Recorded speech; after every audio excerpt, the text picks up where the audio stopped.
প্রিয় শ্রোতা মণ্ডলী, এর আগের পর্বে আমরা আলোচনা করছিলাম মোটরসাইকেল অ্যাক্সিডেন্টের পর দুর্ঘটনাস্থলে আপনি কি করবেন। এই পর্বে আমরা আলোচনা করব যে প্রাইমারি সাপোর্ট দেওয়ার পরে তাকে কোথায় নিয়ে যাবেন এবং কতটুক সময়ের ভিতরে নিয়ে যাবেন। আমরা দুর্ঘটনাস্থলে তাকে প্রাইমারি সাপোর্ট দেওয়ার পরে দেখব যে তার পালস বেড়ে যাচ্ছে কিনা, তার যেই সচেতন ছিল সেই সচেতনতা আস্তে আস্তে কমে যাচ্ছে কিনা, তার ব্লাড প্রেশার কমে যাচ্ছে কিনা। যদি ব্লাড প্রেশার কমে যায়, তার জ্ঞান আস্তে আস্তে ডিটোরিয়েট করে, তার পালস যদি বেড়ে যায় এবং যদি রক্তক্ষরণ বন্ধ না হয়, বুঝতে হবে যে সে খারাপের দিকে যাচ্ছে, তার জখমটা গুরুতর।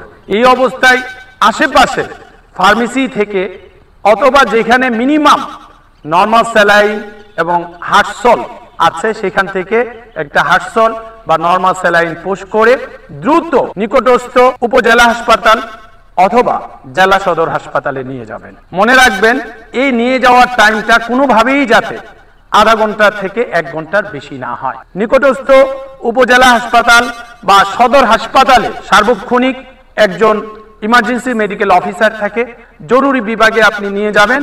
সেখানে তাকে তার অবস্থা পর্যবেক্ষণ করে তার স্টেবল হওয়ার জন্য ডাক্তার চিকিৎসা দিবেন। এই চিকিৎসার পরে পরবর্তী সময় তাকে তার ডেফিনিটিভ চিকিৎসার জন্য, নির্দিষ্ট চিকিৎসার জন্য তাকে নিকটবর্তী কোনো একটি ট্রমা হসপিটাল, যদি ব্রেনের সমস্যা হয়ে থাকে তাহলে নিউরো ট্রমা হসপিটালে নিয়ে যাবেন। ট্রমা হসপিটাল কোথায় নিয়ে যাবেন, বা যদি ব্রেনের সমস্যা হয়ে থাকে তাহলে কোথায় নিয়ে যাবেন। আমরা সরকারি হসপিটালগুলো যদি বলি, যেখানে 24 ঘন্টা ওয়ান স্টপ সার্ভিস দিয়ে থাকে, তাহলে প্রথমেই বলতে হবে যে আপনি আপনার নিকটবর্তী যদি নিটুর হসপিটাল হয়, যেটা আমরা পঙ্গু হসপিটাল নামে চিনি, এই পঙ্গু হসপিটালে নিয়ে যাবেন। পঙ্গু হসপিটালে 24 আওয়ার্স ওয়ান স্টপ সার্ভিস ম্যানেজমেন্টের মাধ্যমে ট্রমার চিকিৎসা দেওয়া হয়। যদি ব্রেনে আঘাত পেয়ে থাকে তাহলে তাকে শেরে বাংলা নগর পঙ্গু হাসপাতালের উল্টা পাশে যে নিমস আছে, national institute of neuro science বা নিউরো সায়েন্স হাসপাতাল নামে অধিক পরিচিত, সেখানে নিয়ে যাবে। এছাড়া ঢাকা মেডিকেল কলেজ, সেখানেও এই ট্রমার এবং ব্রেনের চিকিৎসা 24 আওয়ার্স হয়ে থাকে, সেখানে নিয়ে যেতে পারেন।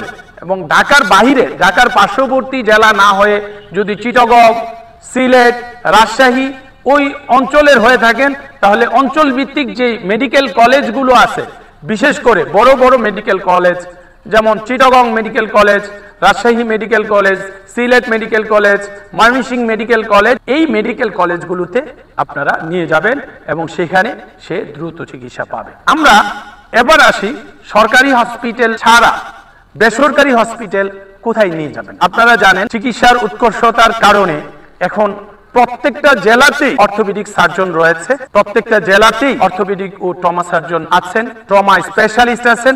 আপনারা ওই ট্রমা হসপিটালে নিয়ে যাবেন বা অর্থোপেডিক সার্জন যেখানে আছে সেখানে নিয়ে যাবেন। চিকিৎসা বিজ্ঞানের উৎকর্ষতার ফলে বিশেষজ্ঞ শাখাগুলো দ্রুত তাদের চিকিৎসক বৃদ্ধি পাওয়ার কারণে আপনি অর্থোপেডিক সার্জন বা trauma surgeon, even neuro trauma surgeon আপনারা প্রত্যেকটা জেলাতেই পাবেন। যেখানে অ্যাক্সিডেন্ট হবে তার নিকটবর্তী জেলাতে অর্থোপেডিক সার্জন কে আছেন যে সার্বক্ষণিক চিকিৎসা দেন, অথবা নিউরো সার্জন কে আছেন সার্বক্ষণিক চিকিৎসা দেন, এই হসপিটালে আপনি দ্রুত নিয়ে যাবেন। ঢাকার ক্ষেত্রে ঢাকার বড় বড় হসপিটালগুলোতে এই নিউরো এবং অর্থোপেডিক সার্জনদের সমন্বয়ে গঠিত টিম আছে, যারা এই ধরনের মোটর বাইক অ্যাক্সিডেন্টে সেবা দিয়ে থাকে।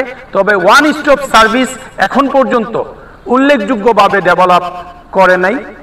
মাইকেয়ার নামে শ্যামলীতে একটি হসপিটাল শুরু হয়েছে, যেখানে অর্থোপেডিক সার্জন, নিউরো সার্জন এবং ভাস্কুলার সার্জনের সমন্বয়ে ওয়ান স্টপ সার্ভিস দেওয়ার চেষ্টা করছে। আপনি চাইলে সেই শ্যামলী মাইকেয়ারেও নিয়ে যেতে পারেন।